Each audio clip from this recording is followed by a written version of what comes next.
काफी समय पहले की बात है। एक जंगल में एक पुराना महल था। उसके मुख्य द्वार के बाहर सोने का एक सांप बना हुआ था।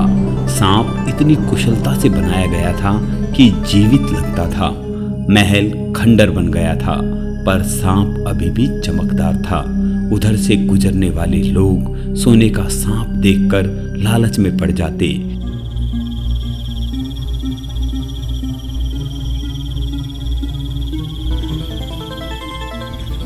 अरे ये क्या चीज है? ये तो सोने का सांप सा नजर आ रहा है। अरे वाह, मेरी तो निकल पड़ी। अब मैं इसे बेच के खूब सारे पैसे कमाऊंगा। अब इससे पहले कोई यहाँ पर मुझे देख ले। चलो जल्दी से इसे लेकर के यहाँ से भाग जाता हूँ। अरे ये क्या हो गया? अरे अरे अरे नहीं नहीं नहीं, अरे भागो भागो भागो भागो भागो भागो।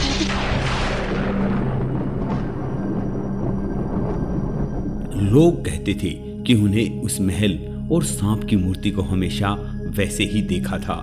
राह चलते लोग खंडर हुए महल में रुकते, आराम करते और अपनी राह चले जाते।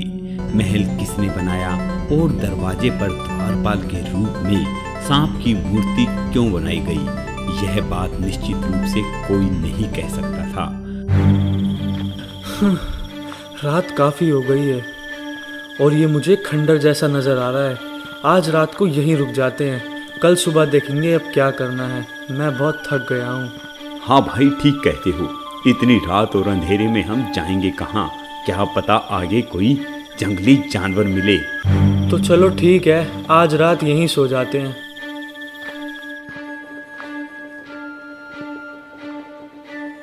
अरे भाई, इसके द्वार पर ये सोने का सांप क्यों लगा है? अरे छोड़ो ना यार, हमें तो रात गुजारने से मतलब है। सो जाओ ना, यहाँ कुछ भी पड़ा हो। हाँ, पर फिर भी बात तो सोचने की है ना। ऐसा सोचते हुए वो दोनों सो जाते हैं। चल भाई खड़ा हो जा, सुबह हो गई है, चल चलते हैं अब।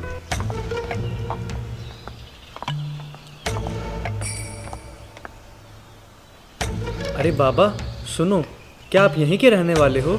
हाँ बेटा, मैं यहीं का रहने वाला हूँ। पर बाबा, ये सोने का सांप यहाँ पर लगाया किसने है? बेटा, इसके पीछे एक बहुत पुरानी कहानी है। कहानी? कैसी कहानी? बाबा हमें भी तो बताइए, हम भी तो जाने आखिर ये सोने का सांप यहाँ आया कैसे। तभी बूढ़ा आदमी बताता है, काफी समय पहले की बात है। कहीं पर एक औरत और उसका बेटा रहता था। औरत मेहनत मजदूरी करके अपना और अपने बेटे का पेट भरती थी। वह रोज काम पर चली जाती और बेटा घर पर रहता। बेटा अपना समय घर में अकेले बिताता। उसका नाम था चूचू। चूचू बेटा, मैं काम पर जा रही हूँ, घर का ध्यान रखना और शरारत मत करना। ठीक है मम्मी। चूचू की माँ के जाते ही चूचू देखता है कि घर की दीवार से एक सांप निकल रहा है। सांप धीरे धीरे रेंगते हुए दूसरी तरफ अपने बिल में चला गया। चूचू उस समय खाना खा रहा था। उसने थोड़ा सा खाना सांप के बिल के बाहर रख दिया, फिर इंतजार करने लगा कि सांप कब वहां से बाहर आता है। और चूचू देखता है कि सांप बिल से बाहर आता है और खाना खा लेता है। उस दिन के बाद चूचू ने यह नियम बना लिया, जब भी भोजन करता सांप के लिए उसका हिस्सा जरूर रख देता था। चूचू की माँ ने भी यह देखा और उसने पूछा, अरे बेटा, तुम ये क्या करते रहते हो? जब भी मैं देखती हूँ तुम इस बिल के बाहर खाना रख देते हो। अरे माँ, ये खाना मैं अपने दोस्त सांप के लिए रखता हूँ। वो उस दीवार के अंदर रहता है। जब उसको भूख लगती है तो वो बाहर आकर के खाना खा लेता है। मेरा बहुत ही अच्छा दोस्त है वो। अरे सांप और उसके लिए खाना? चूचू बेटा, वो किसी दिन हमें ही खा जाएगा। तुम ये क्या करते रहते हो? अरे माँ, आप डरो मत, वो मेरा अब बहुत अच्छा दोस्त बन गया है। वो मुझे नहीं खाएगा और वैसे भी मैं किसी सांप से नहीं डरता। और माँ चूचू की इस बात पर कुछ भी नहीं बोल पाई।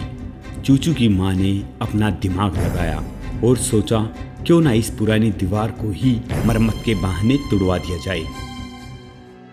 अरे भाई मिस्त्री, मुझे दीवार तुड़वानी है और नई दीवार बनवानी है।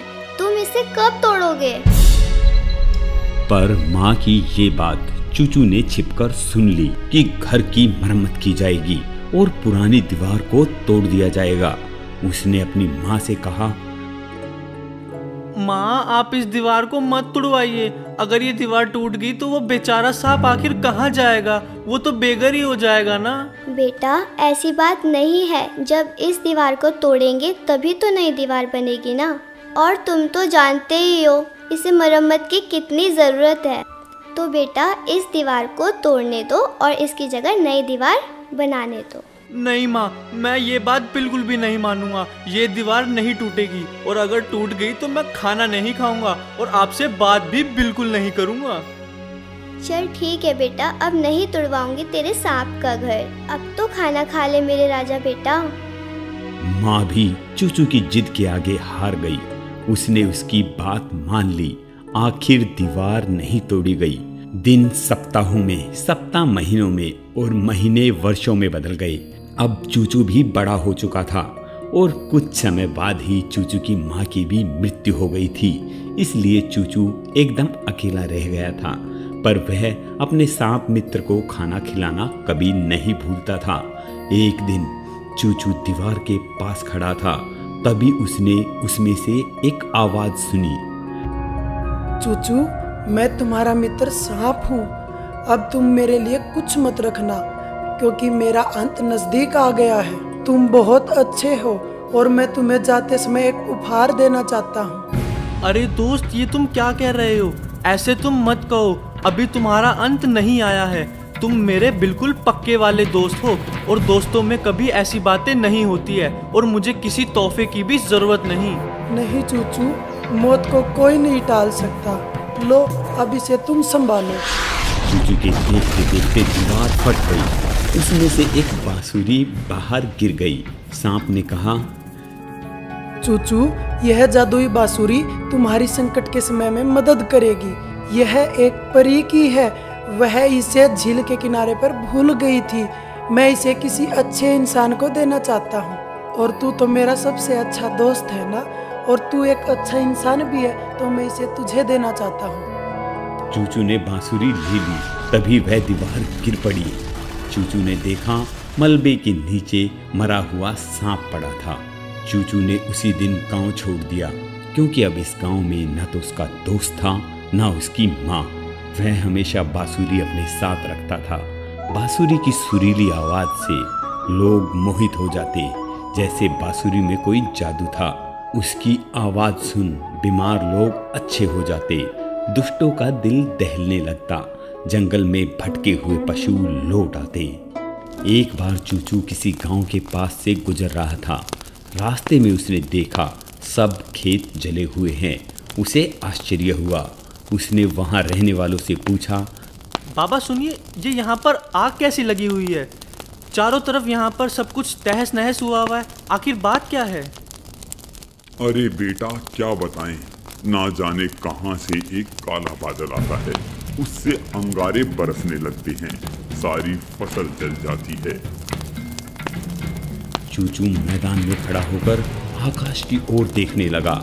तभी उसने देखा कि काला बादल वहां पर आ रहा है। उससे अंगारे बरसने लगे। चूचू ने तुरंत बांसुरी उठाई और बजाने लगा। बांसुरी की मीठी आवाज गूंज उठी।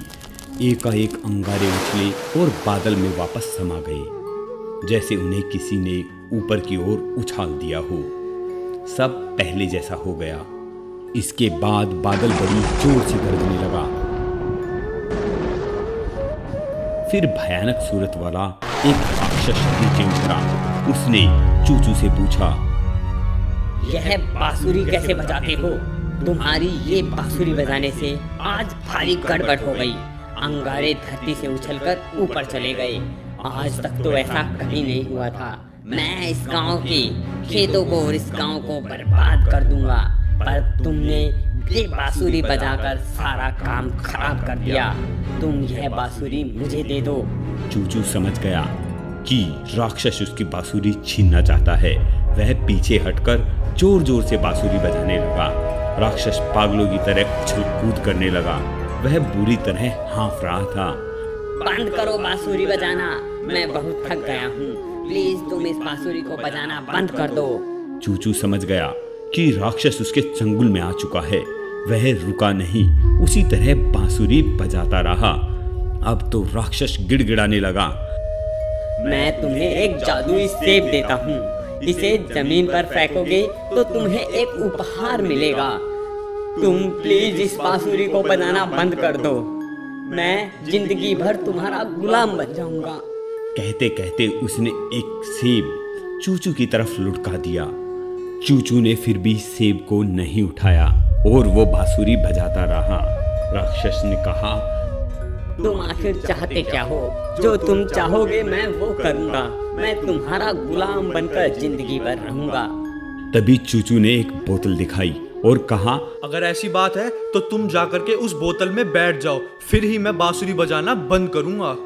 वो राक्षस उस बोतल के अंदर चला गया और चूचू ने उसका ढक्कन बंद कर दिया और सेब को उठाते हुए चूचू ने उसे जमीन पर दे मारा। और चूचू ने देखा कि वहां पर एक शानदार महल बन गया है। अब चूचू ने कहा, मैं तुम्हें इस तरह नहीं छोड़ूंगा। तुमने इन गांव वालों को बहुत परेशान किया है। पहले तुम मुझसे वादा करो कि तुम अब कभी भी इन गांव वालों को परेशान नहीं करोगे। अब राक्षस फंस चुका था क्योंकि राक्षस बोतल के अंदर था और चूचू बाहर। स्वामी, तुम जैसा कहोगे मैं वैसा करूंगा। मैं तुम्हारा गुलाम हूँ, बस मुझे यहाँ से आजाद कर दो। मैं यहाँ कभी भी आपको दिखाई नहीं दूंगा। मैं आज के बाद कभी भी अंगारों की बारिश नहीं करूंगा। और तो और इस गांव को तो छोड़ो, मैं दुनिया में कहीं पर भी ऐसा गलत काम नहीं करूंगा। चूचू ने उसे बोतल से बाहर निकाल दिया और वह राक्षस बादल में बैठकर भाग गया। चूचू उस दिन से उस जादुई महल में रहने लगा। अब उसे किसी चीज की कमी नहीं रही। उसने अपने मित्र सांप की याद में सोने का सांप बनवाकर महल के बाहर लगवा दिया। इस घटना को बहुत समय बीत चुका है, पर अब चूचू नहीं रहा, ना वो दूसरे लोग जिन्होंने ये सब देखा था। पर चूचू और सोने की सांप की कहानी आज भी ऐसे ही जीवित है।